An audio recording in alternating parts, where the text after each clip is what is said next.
What I'm saying is ignorance is the #1 problem in the African American community. Good old-fashioned ignorance. But the preachers and I'm not saying all, but most of the preachers and politicians and neighborhood potentates, they perpetuate or they want to keep the people ignorant. So, you know, they make money off their stupidity and ignorance. So here we are. But hopefully, there's enough people like you on public access television here, social media, and that's the really challenge, trying to break up the ignorance. Like if I was a teacher here at the Adam Clayton Powell School, I would get fired at some point. I'd probably have to go to some charter school or something, because I'd be trying to teach outside the box, outside the curriculum. And you know, they don't really want them. They don't want the kiddies to be that smart. Trust me. All right, here's the Adam Clayton Powell School, the one I know. I wonder they probably still use the building. Adam Clayton Powell. I spoke here too, man, years and years ago, via the Black Star Project. I miss going to the schools, but you know, they had to put me out to pasture for good reason, because I was clowning.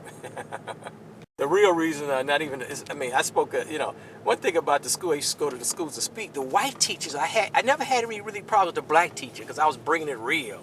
But the young white teachers was the real problem. And, you know, and it's because they were like, you know, I'm 25 years older than the young white teacher, you know, and I start sounding like Malcolm X. It scares them and stuff. They don't understand because most European Americans, i.e. white people, don't know their history. In fact, they don't want this history of this country. They don't want to talk about slavery. Slavery went on in this country for hundreds of years after they didn't kill the Indians. And doing why they killed the Indians, they had slaves and killed the Indians at the same time.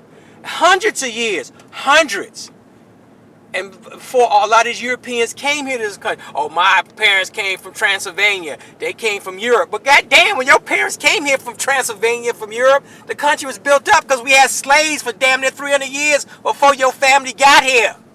The country was rich, built up by slave labor. All right, man, I got emotional.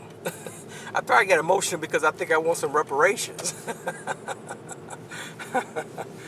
I think this is the new road. I've been thinking about coming over here doing the show. This is this brand new road they put here, Lakeshore Drive or South Shore Drive extension. I don't know what they call it. They call it Lakeshore Drive, South Lakeshore Drive. There's an extension they put out here. I really should pull over and show it to you. I think this was the site of the old steel factories. They didn't want the steel factories downtown in Chicago. That's why the lakefront is so beautiful. But they put it all out here.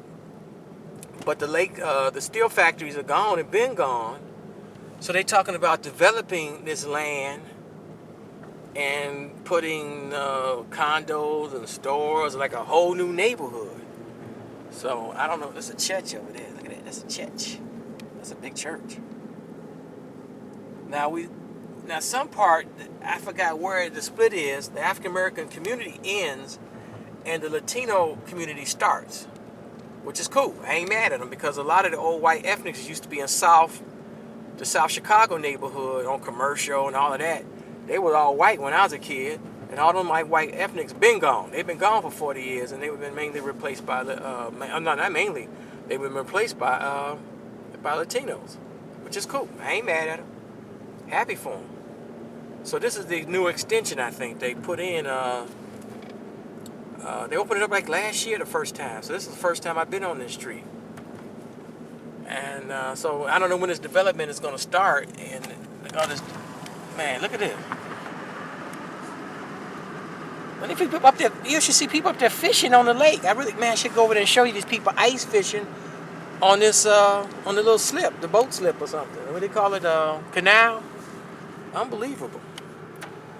Man, look at this. I'm about to go in Indiana before I know it. They see it because it's hard to see, but it's a velodrome, a bike racing thing. Velodrome, like in the Olympics. It's a velodrome over there. It's a banked,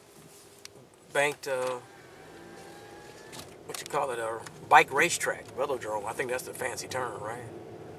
So I don't know where I'm going. I'm at 87th Street in this new South Shore Drive area.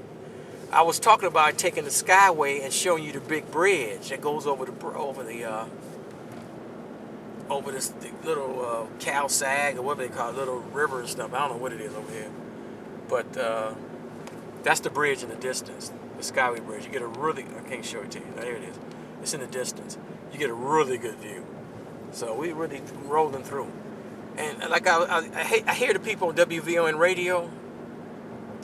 I talked about Gary McCarthy. Maybe try and get back to Gary McCarthy in the police. But I hear people on WVON radio and some people on the internet, on the social media, and they complain about Mayor Emanuel.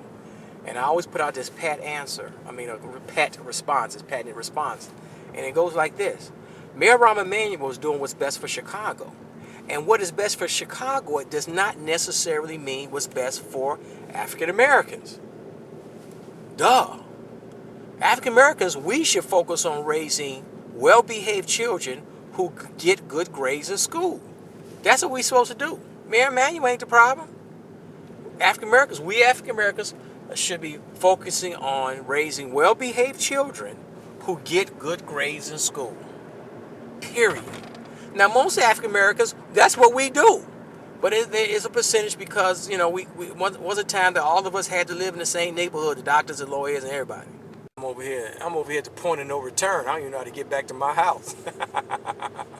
I don't have a GPS, I'll figure it out.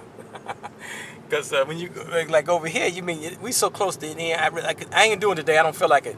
Once you go not too far from this bridge area, you're on Indianapolis Boulevard, and that's where Indiana is.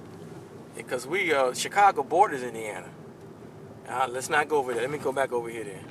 You can zigzag down the street over here, and you cut over here, you go down Commercial and Indianapolis Boulevard, and you're in Indiana, and you be at the casino. Casino's real close. I can be in casino like in 10 minutes, maybe less. And they got 3 or 4 casinos over there in Indiana, right across the border, and right on the border. And it sounds like fun. But I don't like losing money, so hey, I stay at home. Hey, sorry people, we won't get over to Michelle Obama's house, but it's over there near Jeffrey. I got to figure out how to get back home.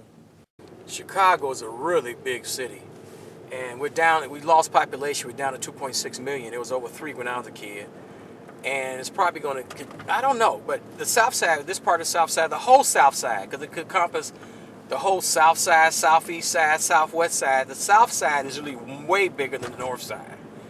But it tend to be more working class, more lower income people on the South Side, so it's less desirable. The South Side is not a place you want to raise your children, especially if you're a certain income, you don't come this far south to raise your children. But it may take another 100 years for this side of town to populate, unless you get, unless you get immigrants to come in, and immigrants are good. Immigration is good. Some people may be bad, but it's probably in the aggregate, net this and net that is probably a good thing, because somebody got to buy these homes. And like Chicago, I want Chicago to, because I plan on living in the city all of my life, I want Chicago to gain population so my property taxes can stabilize. If this town continues to empty out and goes from 2.6 million to 2.2 million, my property taxes go up. We lose another 300,000, 400,000, 500,000 people in this town, my property taxes are going to go up. People got to understand this stuff. The battery's going out in this camera, almost South Chicago and Yates. So let me wind up by saying Gary McCarthy gets it. I was really impressed with Gary McCarthy. He has read Michelle Alexander's book, The New Jim Crow. I have not read it yet. I'll get to it eventually at some point, peruse through it. But he's read the book. He understands African-American cries. He gets all of that. So the police going to do what they do. Mayor Emanuel is going to do what he does. He spent $100 million to reduce crime. I get it. Some people say he wants to move black folks out. That's not a bad thing. If they're poor, meaning that they're causing crime, they need to go. All right? That sounds cruel, but that's the truth. But African Americans, we have to help low-income African American mothers and grandmothers raise their boys correctly. We have to have, these boys have to have after-school activities, Saturday school activities, Sunday school activities, so they don't run around the street and get caught in the drug game and the gangs and the drugs and the stupidity and wreak havoc on our community, okay? Clean neighborhoods, safe neighborhoods with excellent schools. Clean neighborhoods, safe neighborhoods with excellent schools.